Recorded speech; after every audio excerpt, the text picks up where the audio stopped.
এটা হচ্ছে চাষির মরণ ফাঁদ হয়ে গেছে আলু চাষটা।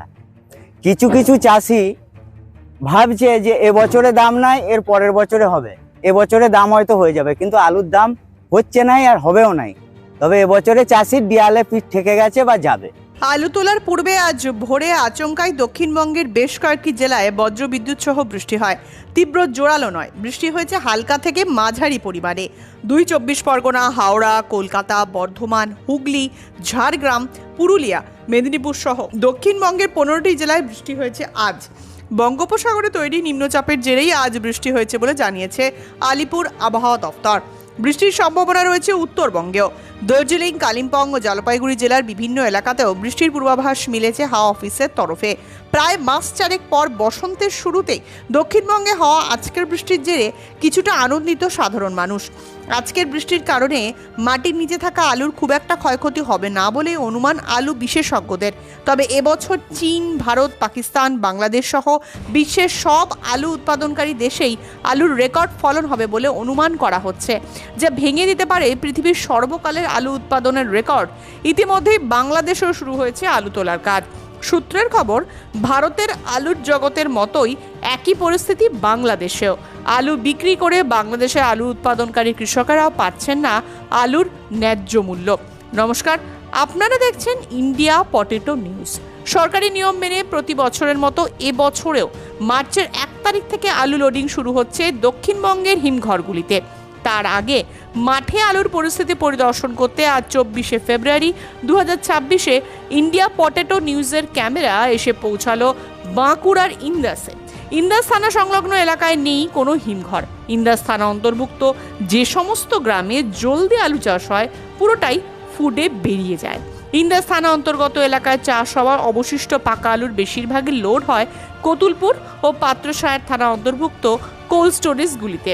আজ ভোরে বৃষ্টি পরবর্তী আলু গাছের পরিস্থিতি ও আলুর বর্তমান অবস্থা নিয়ে বাঁকুড়ার ইন্দাসের কৃষকেরা কি বলছেন চলুন শুনে নেব।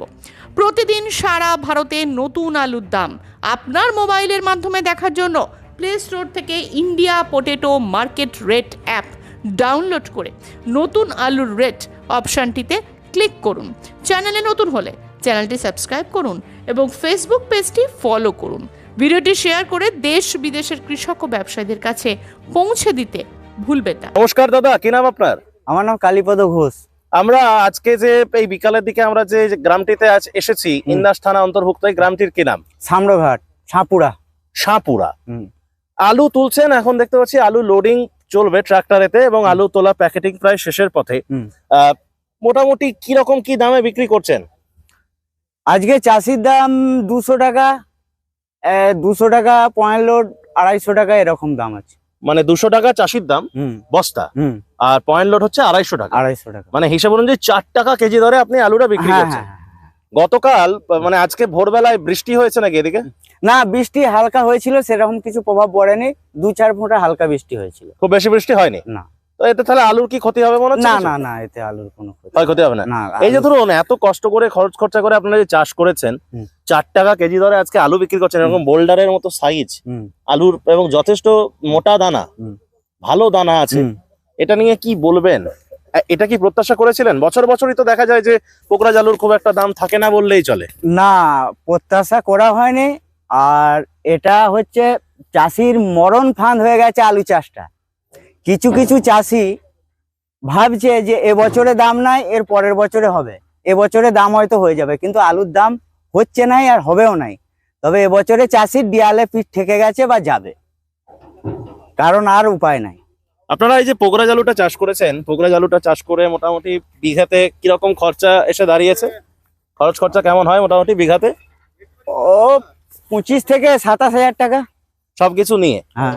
কোন কোম্পানির বীজ ছিল এটা? মানে মার্কা কি ছিল, বা আলুটার বয়স কতদিন হলো? মার্কা কি ছিল এটা? এটা এসআরএফ নাকি একটা এসআরএফ ছিল। বয়স কতদিন হলো? বয়স এটা 3 মাস ওভার হয়ে গেছে। 3 মাস ওভার? এতদিন পর তুলছেন কেন? দাম নাই, ভালো লাগেনি, ভাবছিলাম যে যদি বাজারটা একটু ঘোরে।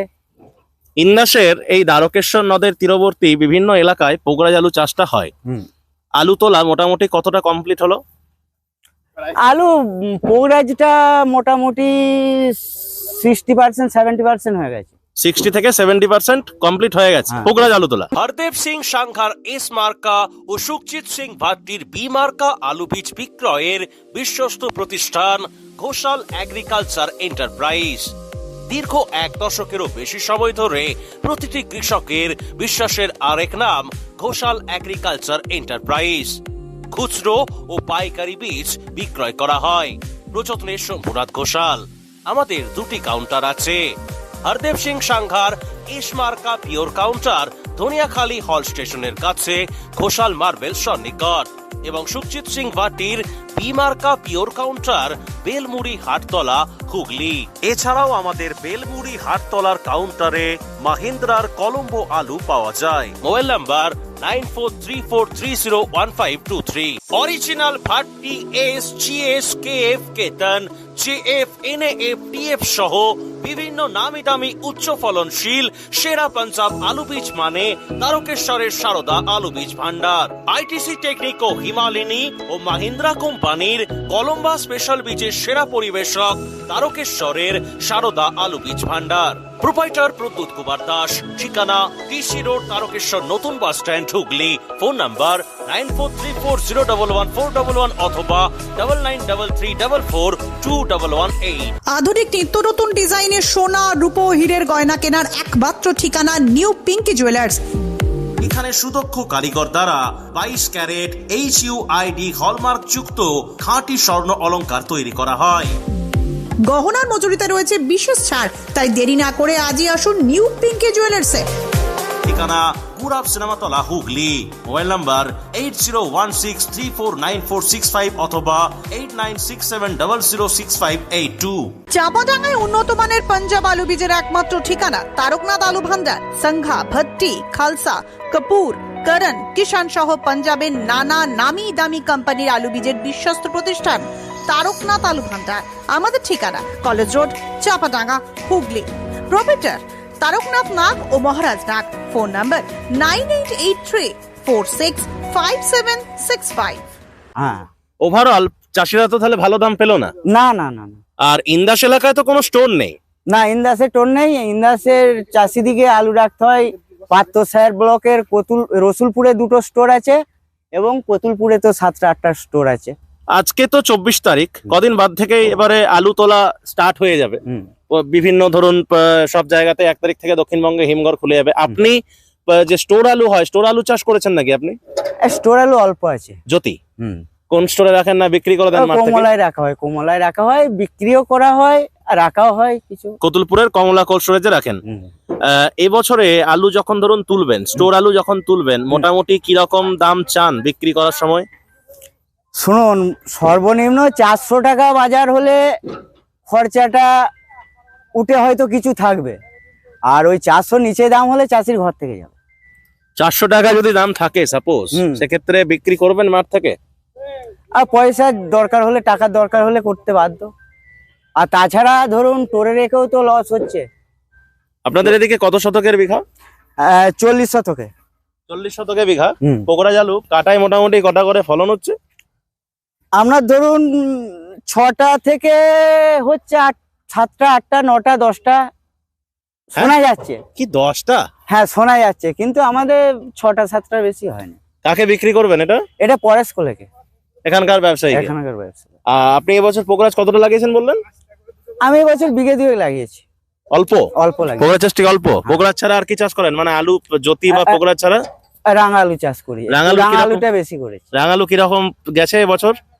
হ্যাঁ 2000 টাকা কুইন্টাল দিয়েছিলাম, 1800 দিয়েছিলাম আর 1200 টাকা দিয়েছিলাম লাস্ট। মানে রাঙালুর দাম প্রথমে যখন খরা শুরু হয়েছিল তখন যে দাম ছিল তার থেকে কি যত মানে দিন গেছে তত কি দাম কমে গেছে না বেড়ে গেছে? ডাউনের দিকে এসে এখন আবার শুনছি নাকি 1200-1300 টাকা মার্কেট এসে গেছে। আমরা একদিন ভিডিও করতে এসেছিলাম, তখন বোধহয় 1150 টাকা না 1100 টাকা বোধহয় সম্ভবত দাম ছিল।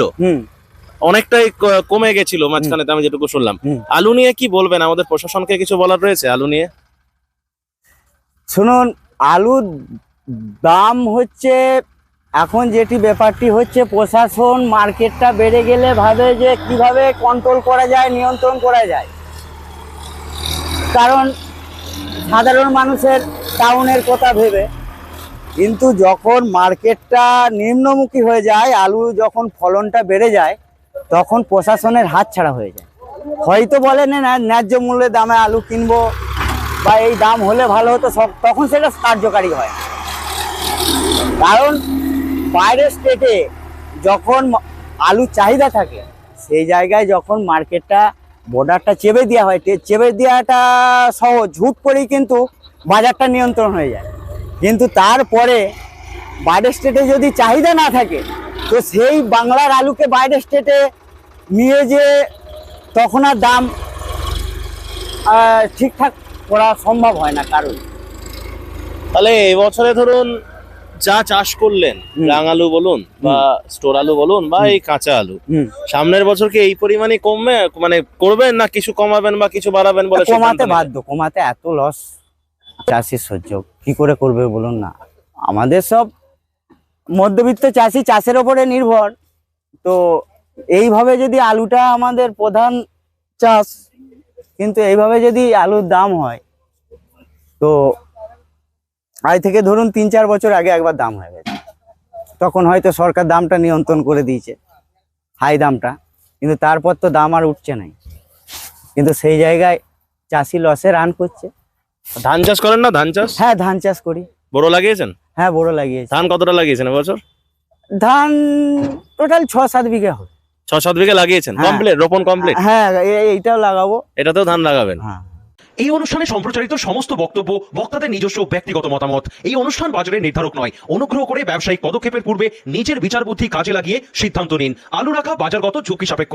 আলু রাখার পূর্বে ইন্ডিয়া পটেটো অ্যাপ থেকে বিগত বছরের লোডিং আনলোডিং রিপোর্ট ও তার পরিপ্রেক্ষিতে আলুর দামের ওঠানামা দেখে নিন। আলুর সব খবর এখন একটা অ্যাপেই।